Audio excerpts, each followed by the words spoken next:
তোমরা কি জানো কোন এএমসি সবার প্রথম ভারতের স্টক মার্কেটে লিস্টেড হয়েছিল? যদি জেনে থাকো তো অবশ্যই আমাকে কমেন্টসে জানাও যে কোন এএমসি লিস্টেড হয়েছিল। আমি এই ভিডিওর ভিতরে কোথাও না কোথাও এই উত্তরটি দিয়ে দেবো, আর যেই উত্তরটা ঠিক হবে তাতে আমি কিছু হার্ট দিয়ে দেবো যাতে অন্যরাও বুঝতে পারো। বন্ধুরা, আজকে যে ভিডিও নিয়ে আলোচনা করব সেই ভিডিওতে আমি মেনলি একটি মোস্ট পপুলার ফান্ডের কথা বলতে যাচ্ছি, একটি ফান্ড হাউসের কথা বলতে যাচ্ছি, যেই ফান্ড হাউসটি খুব পপুলার।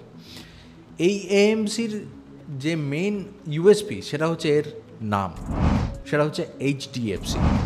এইচডিএফসি মিউচুয়াল ফান্ড আমরা অনেকেই হোল্ড করি। গভর্নমেন্ট সেক্টরে যদি পিএসইউ সেক্টরের কথা বলি, সেই সেক্টরে যেরকম এসবিআই একটা বিশাল বড় নাম, সেরকম প্রাইভেট সেক্টরে এইচডিএফসি একটা বিশাল বড় নাম। ভারতবর্ষে ফাইন্যান্সিয়াল যত আধার রয়েছে তার মধ্যে সবথেকে ইম্পর্ট্যান্ট হচ্ছে এইচডিএফসি ব্যাঙ্ক।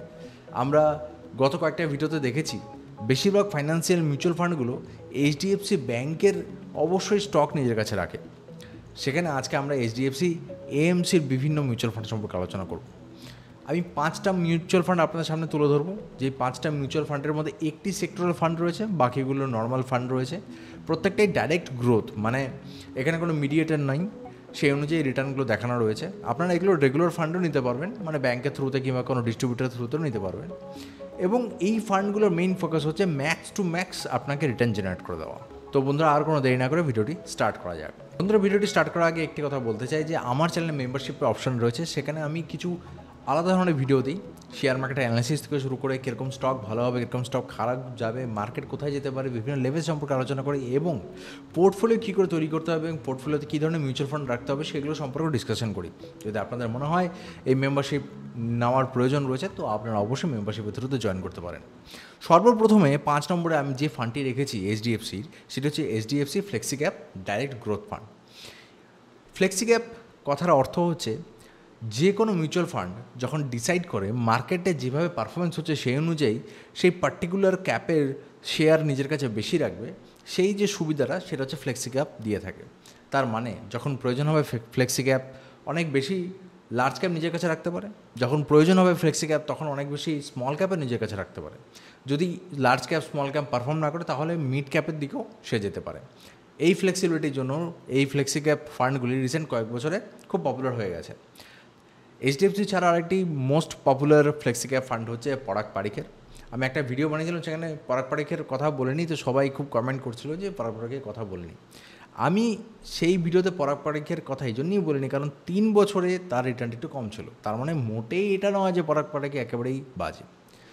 এই মুহূর্তে যদি আমরা এইচডিএফসির এই পার্টিকুলার ফ্লেক্সি ক্যাপের রিটার্ন দেখি তাহলে 1 বছরে 6.4% রিটার্ন রয়েছে।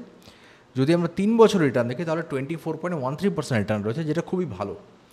এবং যদি 5 বছরে দেখি তাহলে 29.25% রিটার্ন রয়েছে। তার মানে লাস্ট 5 বছরে একটা ভালো মোমেন্টাম এই মিউচুয়াল ফান্ড এনে দিয়েছিল। যদি এক্সপেন্স রেশিও কথা বলি তাহলে 0.72% এক্সপেন্স রেশিও। আমি আগেই বলে দিই, এই ভিডিওতে যে কটা ফান্ড আমরা দেখবো সব কটাতে এক্সপেন্স রেশিও 0.72 এর বেশিই হবে, কারণ এগুলো প্রাইভেট সেক্টরের এবং এগুলো হাই রিটার্ন জেনারেট করে দেওয়ার ক্ষমতা রাখে, সেই জন্য এক্সপেন্স রেশিওতে কোনো প্রকার ছাড় এখানে নেই।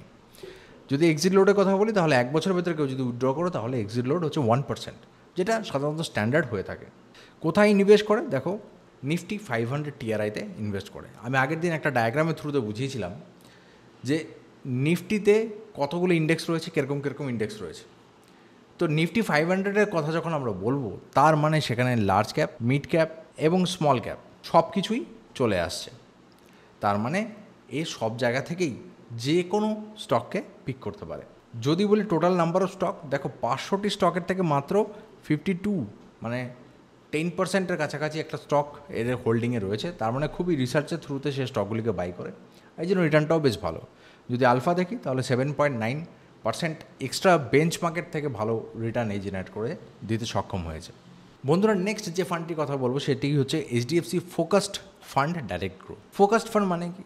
তার মানে এর মেন একটা থিম রয়েছে। থিম হচ্ছে এই 500টি কোম্পানি থেকে এমন এমন কোম্পানিকে বাঁচবে যে কোম্পানিগুলো খুবই ভালো রেজাল্ট দেবে, এবং এর উদ্দেশ্যই হচ্ছে সেই কোম্পানিগুলোকে ব্যাকিং করে, তার মানে তার কোয়ান্টিটিকে বাড়িয়ে খুব বেশি স্টকে সে ইনভেস্ট করবে না, খুব সামান্য স্টকে, সামান্য নাম্বার অফ স্টকে ইনভেস্ট করে সেটাতে ইনভেস্টেড থাকবে, এবং তার মেইন ফোকাসে থাকবে যে সেই স্টকগুলো যাতে ভালো রিটার্ন দেয় সেগুলোকে পিক করে রাখবে। তো তার মানে এখানে যে আমাদের কাটিং হবে, মানে টোটাল যে 500টি আমরা শেয়ারের কথা বলছি, সেখান থেকে যে আমরা টোটাল নাম্বার অফ শেয়ার নেব সেটা সংখ্যা অনেকটাই কম হবে। তো সেখানেই আমরা দেখতে পাচ্ছি যেখানে 28 শেয়ার রয়েছে, ফ্লেক্সি ক্যাপে ছিল 52। আর এখানে যদি আমরা আলফা দেখি তাহলে 9.55% এক্সট্রা জেনারেট করেছে বেঞ্চমার্কের থেকে। তার মানে এটা বেশ ভালো একটা ফান্ড। এইসব ফান্ডের ক্ষেত্রে আরেকটা জিনিস মনে রাখতে হবে, যত রিটার্ন আমাদের বেড়ে যাচ্ছে তত রিস্কের প্যারামিটারটাও কিন্তু বাড়ছে, সেটাও কিন্তু একটু খেয়াল রাখতে হবে। যদি আমরা এক্সিট লোড দেখি তাহলে এক্সিট লোড হচ্ছে 1 বছরের ভেতরে কেউ উইথড্র করলে 1%। যদি এক্সপেন্স রেশিও দেখি, দেখো 0.6% রয়েছে, একটু সস্তা রয়েছে, কিন্তু তবুও আমি বলবো এটা জাস্টিফাইড। যদি 1 বছরের রিটার্ন দেখি তাহলে 7.47% রিটার্ন রয়েছে। যদি 3 বছরের রিটার্ন দেখি তাহলে 25.05% রিটার্ন, এবং 5 বছরে যদি দেখি তাহলে 29.32% রিটার্ন রয়েছে। তার মানে এই দুটো ফান্ডই যথেষ্ট ভালো রিটার্ন জেনারেট করে দিয়েছে লাস্ট 5 বছরে। 3 বছরে 25%-এর কাছাকাছি দুটোতেই রিটার্ন আমরা দেখতে পাচ্ছি। তার মানে দুটো ফান্ডই খুব ভালোভাবে ম্যানেজ করা এবং ভালো রিটার্ন জেনারেট করতে সক্ষম। এরপরে যে আমরা ফান্ডটি দেখব সেটা গতানুগতিক একটা ফান্ডের মতো নেই, কিন্তু সেই ফান্ডের রিটার্ন এটার থেকেও বেশি। দেখো এই ফান্ডটির নাম হচ্ছে HDFC small cap fund direct growth. দেখো স্মল ক্যাপ ফান্ড অনেক রয়েছে, আমরা লাস্ট ভিডিওতে দেখেছি স্মল ক্যাপের মধ্যে সবথেকে ভালো পারফরমেন্স করেছে বন্ধন ব্যাংক। এছাড়াও এইচডিএফসির যে ফান্ডটা রয়েছে সেটাও কিন্তু খারাপ রেজাল্ট দেয়নি।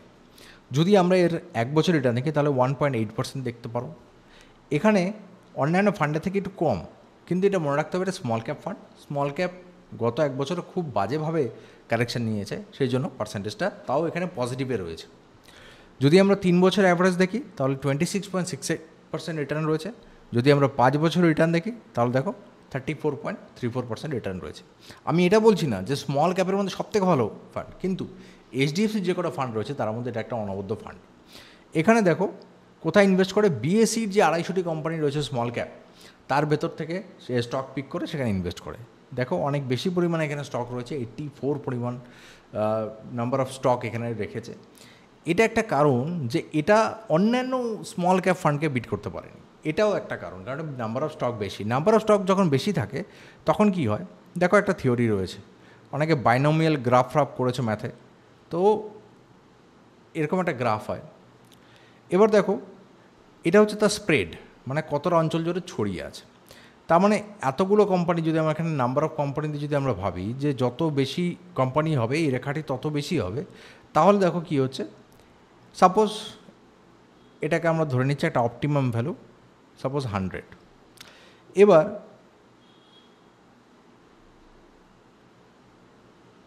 এই স্প্রেডটি একটু কম হলো, সাপোজ এই স্প্রেডটি কত হলো, এটা হলো 50। তার মানে 50টি কোম্পানিতে ম্যাক্সিমাম রেজাল্টটা এই আগেরটির থেকে বেশি দেবে। এটা একটা থিওরি।